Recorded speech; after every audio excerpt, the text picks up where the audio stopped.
नमस्कार मेरे प्यारे साथियों, मैं डीपी आज एक नए वीडियो के साथ आप लोगों के सामने हूँ। और आज का मेरा वीडियो है G20 समिट में भारत को क्या मिला है। तो बहुत सारे देशों के साथ भारत के प्रधानमंत्री मोदी जी की बायलैटरल टॉक हुई, द्विपक्षीय बातचीत। जैसा कि आप सभी लोग जानते हैं कि अभी हाल ही में ब्राज़ील में रियो डी जेनेरो में G20 का समिट हुआ और उसमें लूला डी सिल्वा जो ब्राज़ील के इस समय राष्ट्रपति हैं, उन्होंने होस्ट किया उसको। तो यहीं पर भारत की कुछ लोगों के साथ द्विपक्षीय मुलाकात हुई और उसमें कुछ बातें निकल कर के आई। कुछ इम्पॉर्टेंट लोगों के साथ मैं चाहूँगा कि आप लोग भी जानें इस बात।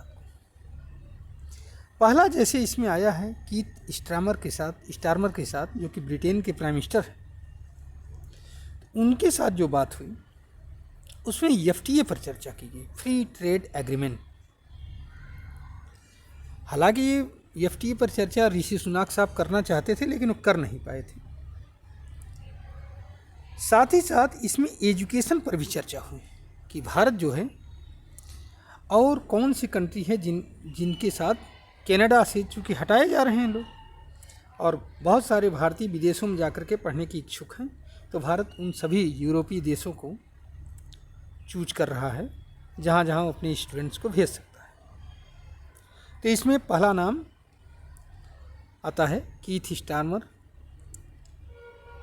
तो एजुकेशन पर भी बात हुई, साथ ही साथ ग्रीन टेक्नोलॉजी पर बात हुई, क्योंकि इंडिया के पास एक अच्छा खासा वो है। हो सकता है टेक्नोलॉजी की थोड़ी बहुत कमी हो, अगर टेक्नोलॉजी के साथ मिल जाएगा और हमारे पास एक लेबर है, एक सोच है, स्किल है।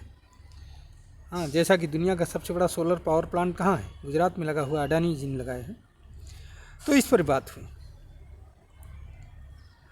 दूसरी बात, 2 जगह नए काउंसलेट खोलने की बात हुई, दूतावास, बेलफास्ट में और मैनचेस्टर में भी, जिससे जो है व्यापार और आगे आसानी से आगे बढ़ेगा। एक दूसरे के साथ आवागमन, लोगों पर विश्वास, ये सब चीज़ें बढ़ेंगी, सुविधाएं मिलेंगी लोगों को आने जाने पर। दूसरी हैं जॉर्जिया मेलोनी, इटली की PM, जिनके साथ तो खूब चर्चे होते हैं भारत के प्रधानमंत्री के।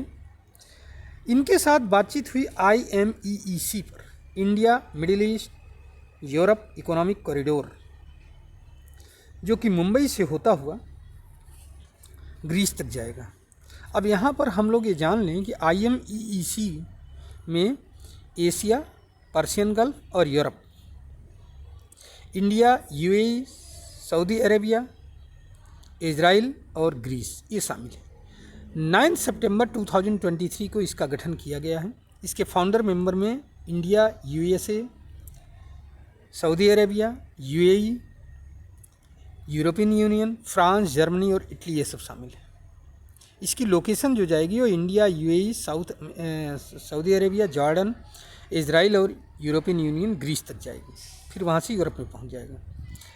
आपको मालूम होना चाहिए कि अभी कुछ दिन पहले ही इटली ने जो चाइना का जो प्रोजेक्ट था, belt and road initiative BRI project, उससे अपने आप को अलग कर लिया था और उसके बाद में इस पर साइन कर दिया। ये चाइना के लिए एक बहुत बड़ा झटका है कि भारत जो है आसानी से अपनी रीच यूरोप तक पहुंचा रहा है, जबकि चाइना नहीं पहुंच पा रहा है वहाँ तक, जो कि चाह रहा है बहुत लेकिन हो नहीं पा रहा है। यहाँ पर भी एजुकेशन की बात की गई और एक सबसे इम्पॉर्टेंट डील साइन हुई इटली के साथ भारत की, वो है MOU on society for MOU memorandum of understanding, काहे पर? Society of Indian defence manufacturer and Italian industries federation for aerospace defence and security के बीच में। ये जो है दोनों देशों के बीच में स्ट्रेटजिक लेवल पर संपर्क बढ़ाएगा। अब आइए हम लोग एक तीसरा भी देख लेते हैं। कई फोटोग्राफ्स उसमें आए। इमैनुअल मैक्रोन, फ्रांस के राष्ट्रपति, उनके साथ भी एजुकेशन और टूरिज्म पर चर्चा हुई। साथ ही साथ आप जानते ही कि हमारा फ्रांस के साथ कितना बड़ा जो है डिफेंस डील है, तो सभी लोग जानते हैं राफेल वगैरह के विषय में। राफेल विमान वहीं से तो आते हैं, फ्रांस से। इसमें एक दो फोटोग्राफ ऐसे भी आए जो कि पाकिस्तान को बेचैन कर गए, और पाकिस्तान ने कहा कि ये हिंदुओं की साजिश है। जैसे वर्ल्ड बैंक के प्रेसिडेंट अजय बंगा के साथ एक फ़ोटोग्राफ आया। दूसरा गीता गोपीनाथ जो कि डिप्टी एमडी हैं, डिप्टी एमडी फर्स्ट आईएमएफ की हैं। आईएमएफ माने समझ रहे हैं ना, इंटरनेशनल मॉनेटरी फंड। तो इनके साथ ही फ़ोटोग्राफ साइन हुए। आपको मालूम होना चाहिए कि दोनों ही भारतीय मूल के लोग हैं। अजय बंगा भी हैं और गीता गोपीनाथ भी हैं। गीता गोपीनाथ तो वो शख्स हैं जिनके हाथ में पाकिस्तान का भविष्य, अर्थात जब वो साइन करती हैं तभी पाकिस्तान को पैसा मिलता है वहाँ से। चलो फिलहाल गीता गोपीनाथ जो है कोलकाता बॉर्न है, इंडिया में 1971 की, और इस समय वो जो है एमडी आईएमएफ हैं, MD deputy MD first IMF. तो ये कुछ इम्पॉर्टेंट चर्चाएं हैं जिन पर कि आपको जानना चाहिए। और भी आगे कुछ आउटब्रेक मिलेंगे पेपर्स के थ्रू तो हम आपको ज़रूर बताएंगे। अपना वीडियो लंबा खींच रहा है इसलिए यहीं पर समाप्त कर रहा हूँ, करीब 6 मिनट का हो चुका है। धन्यवाद, नमस्कार, जय हिंद, जय भारत। अगर आपको ये बातें अच्छी लगी हों तो आप हमारे चैनल को सब्सक्राइब करिए, शेयर करिए और वीडियो को लाइक करिए। धन्यवाद।